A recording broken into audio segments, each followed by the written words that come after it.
Ok, pessoal, vou falar um pouquinho de integrais impróprias agora, certo? Basicamente, integral imprópria as integrais impróprias são de dois tipos, né? Como os exemplos que eu escolhi aqui. Né? No primeiro exemplo, você tem a integral de uma função contínua num intervalo infinito. Né? O outro caso seria uma integral de uma função contínua num intervalo limitado, sendo que um dos extremos é um ponto onde a função não está definida. Né? Aqui no caso, a função não está definida em 2, né? O denominador ser nulo. Então a dica que eu dou é você, em primeiro lugar, para avaliar a integral imprópria, lembrar da definição dessas integrais impróprias. No primeiro caso, né, a integral é definida no intervalo infinito, então você confere no seu caderno didático, a definição é o limite, né, quando t vai para infinito, né, a integral no intervalo infinito vai ser um limite de integrais definidas em intervalos limitados, né, onde o extremo você vai fazer tender ao infinito. Então aqui seria o limite quando da integral de 3 até t dessa função. Ou seja, então aqui vai resultar numa expressão em t e no final você toma um limite. Certo? Então, calculando aí, vai ficar o limite quando t vai para o infinito. Essa integral é simples de ser feita, a primitiva vai te dar 2 log de x menos 1. E usa o teorema fundamental do cálculo, avalia isso entre 3 e t. Ou seja, vai ficar o limite quando t for para o infinito, de 2 ln de t menos 1 menos 2 ln de 2, certo? E evidentemente, quando t vai para infinito, esse log vai para infinito, essa integral te dá mais infinito, portanto é divergente, certo?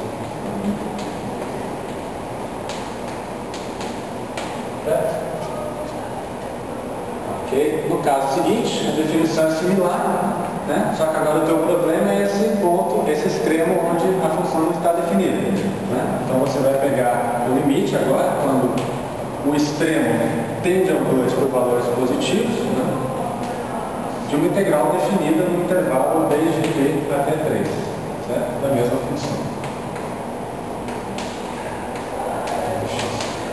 Essa integral aqui, quando você calcular para dar uma expressão em t, você toma o limite quando t tende a 2 por valores maiores que 2. Certo? Ou seja, esse limite vai ser quando t tende a 2 por valores positivos. A primitiva ali vai te dar 2 raiz de x menos 2.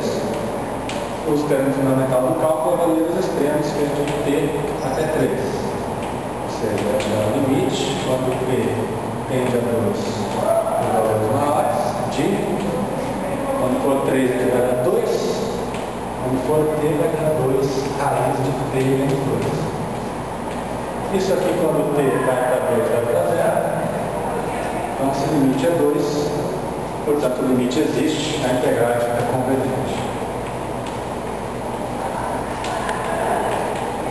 A primeira dica é você lembrar da definição da integral imprópria.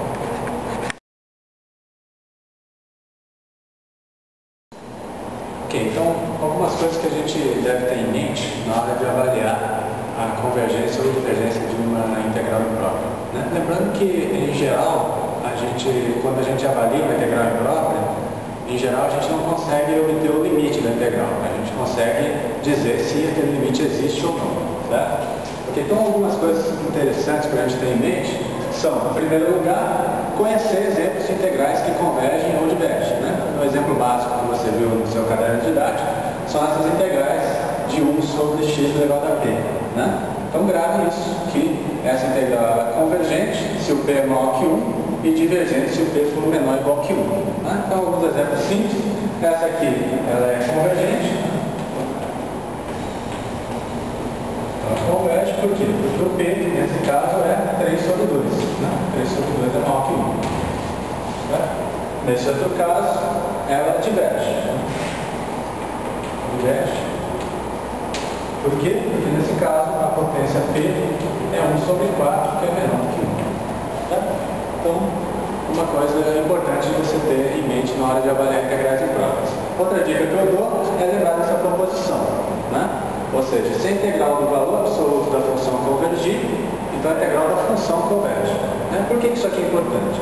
Porque lembra, né? Lá na frente a gente vai querer usar critérios de comparação, e se você olhar e lembrar no seu caderno didático, os critérios de comparação e o critério do quociente são válidos para integrais de funções não negativas, certo? Então, em geral, se você, por exemplo, estiver querendo avaliar essa integral aqui, de 1 até mais infinito, de seno de x sobre x ao quadrado, dx. Certo? Você não pode usar de imediato um critério de comparação para essa função, porque ela não é estritamente positiva, né? Ela assume valores negativos por causa da função seno aqui, certo? Então, você passa a estudar no lugar dela o integral do valor absoluto dela, né? Você passa a estudar essa integral, certo? Seja o valor absoluto, seja o valor absoluto do seno de x sobre x ao quadrado de x. Certo? Essa função é uma função maior ou igual que zero no intervalo de integração. Para essa função a gente pode aplicar os critérios de comparação e do quociente. Certo? Aí por essa proposição, se essa integral for convergente, automaticamente essa será convergente. Então tenho isso em mente.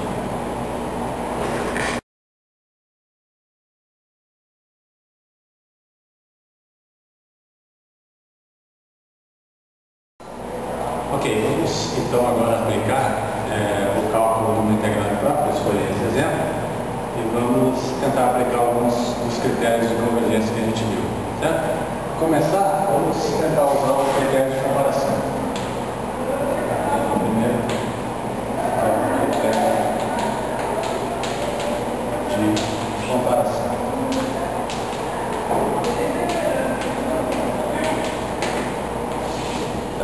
Como observei antes, o critério de comparação se aplica para integrais de funções não negativas, né? Que não é o caso dessa função, certo? Mas também, como na dica anterior eu falei, né? A gente tem uma proposição que, se a gente souber que a integral da função valor absoluto dessa aqui convergir, então essa aqui vai convergir, certo? Então a gente passa o problema para estudar a convergência da função valor absoluto dessa aí, que seria essa aqui, certo? Seno de x sobre 1 mais exponencial de x dx. Ok? Então, pela observação que a gente fez antes, se a gente conseguir determinar que essa integral converge, então essa integral aqui vai convergir, certo? Essa é uma função que é maior ou igual que zero em todos os seus pontos do intervalo de integração, certo? Então a gente poderia aplicar o critério de comparação, certo?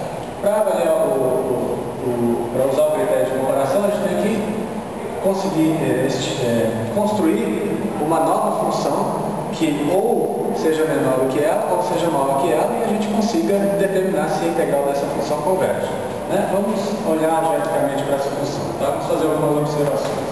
Primeiro, seno de x, a gente sabe que é uma função limitada. Esse valor absoluto é sempre menor ou igual que 1 para todo x, certo? Segundo,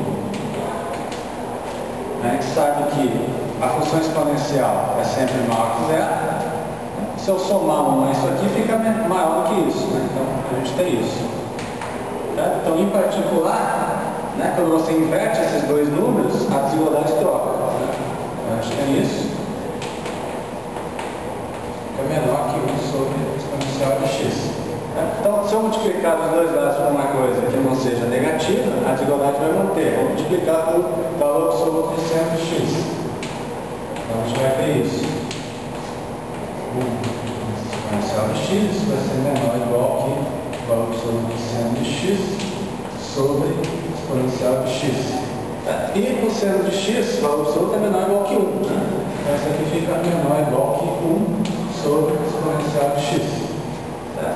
Então a gente obteve uma desigualdade entre a função que a gente quer estimar, a integral, e uma segunda função. Certo? Essa segunda função não é difícil de ver, se você considerar a integral própria dela no mesmo intervalo, a integral vai convergir. Uma vez, a integral de 0 até infinito dessa função, é a mesma coisa que e elevado a menos x dx. Isso aqui, por definição, como a gente observou antes, é o limite quando eu faço o extremo aqui ir para o infinito, da integral definida desde 0 até t dessa função. Achando a primitiva aqui, nós não teremos fundamental no cálculo, isso vai ficar o limite, quando t for para infinito, de... Usando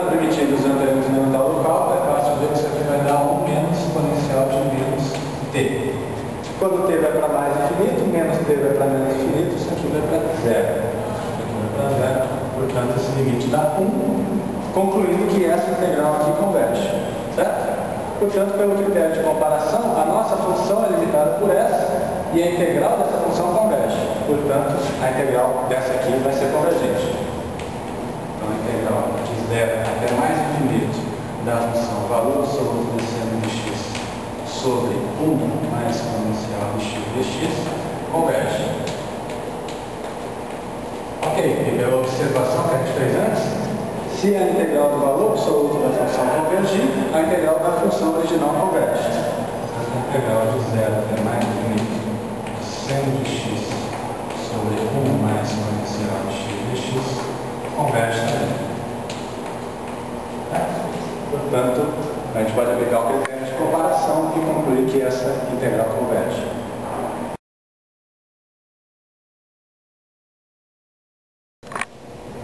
Ok, então vamos usar o outro critério de convergência no mesmo exemplo. Né?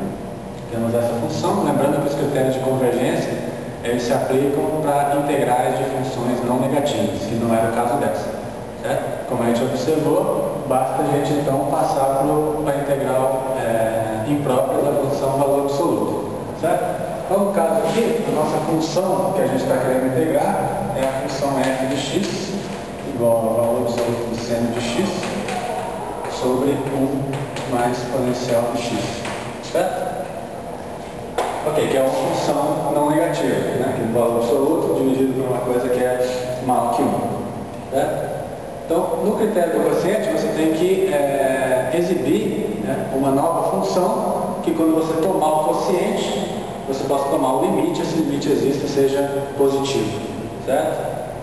Em geral, essa função ela está relacionada de alguma forma com essa, de modo a simplificar o quociente. Né? No caso, se você considera a função g de x igual ao valor absoluto de seno de x sobre exponencial de x, note que o quociente f de x sobre g de x fica igual ao que? Fica exponencial de x sobre 1 mais exponencial de x, dividindo em cima e embaixo por exponencial de x, fica 1 sobre exponencial de menos x mais 1.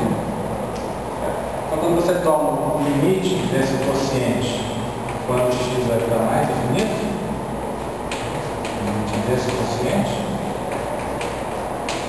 certo? Seria o limite de x para mais infinito do quociente por 1 sobre exponencial de menos x mais 1, certo? Esse exponencial de menos x vai para 0, né? Porque menos x vai para menos infinito, então esse quociente vai para 1, então o limite do quociente deu positivo. Como você viu no seu caderno didático, isso implica que a integral imprópria da função f e a da função g, elas têm o mesmo comportamento, certo? Ou seja, a integral de 0 até infinito da função f, que é essa,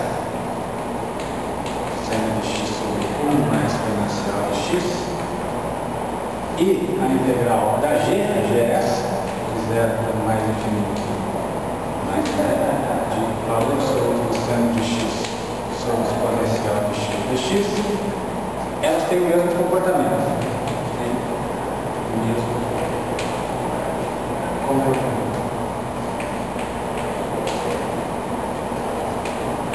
O que significa isso? Significa que se essa integral convergir, a outra vai convergir também e vice-versa. Se uma delas divergir, a outra também vai divergir. Certo? Então acontece que essa função g você tem que exibir de maneira que você consiga determinar se ela converge ou não. Certo? Esse é justamente o exemplo que a gente caiu no exemplo anterior, no critério anterior, né? Porque você pode majorar a função seno de x ao absoluto exponencial de x como seno é menor que 1, né? Por isso. Né? E a integral imprópria dessa função a gente sabe que converge, certo? Portanto, essa integral vai convergir, por essa observação, essa aqui vai convergir. Certo? E como a gente observou, a integral imprópria da função converge, então essa integral